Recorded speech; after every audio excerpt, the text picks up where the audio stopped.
હારું તું જા ઈ તો આના ઉપર બે ઘોડા કાપીને છોટાડવા એ તો કોના શોટ છે એ સમય બતાવશે તમને.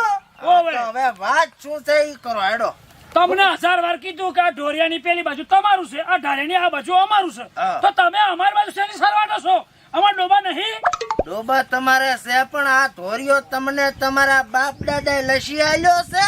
લસીન નહીં આલ્યો સહી અને પંચાયતમાં હાથ બારના પેલા ઉતારા જોઈ કે જેના નામ છે અંદર. હવે હાથ બાજના ઉતારાની બહુ 8 બાજના ઉતારા મારા ઘરે પડ્યા છે. હવે ઈ તો કાગળિયા કોરા પડ્યા છે ગધી બકાડ.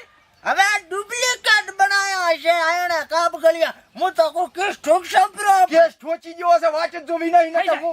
થઈ જાય. ઠોકી દો. ઠોકી દો. અને આપણે ઈને ઠોચી મારવા છે. હું તો કઉ છું ભયા પાડી દો ને પતિ જાય કે તો તમે જેલમાં કે તો હું જેલમાં. એક ભાઈને કુરબાની આલવી પડશે. હવે ખુસુડ ફુસુડ શું કરો છો? આ મારું હારું હબેરો પડે ને હમણાં પકડ તું મને પકડ. હવે આડવાની હાલત નથી ને ધોરિયા જોવે છે. એટલે મસ્કરીઓ ના કરશો મારા બાપાની હુવા પાસે.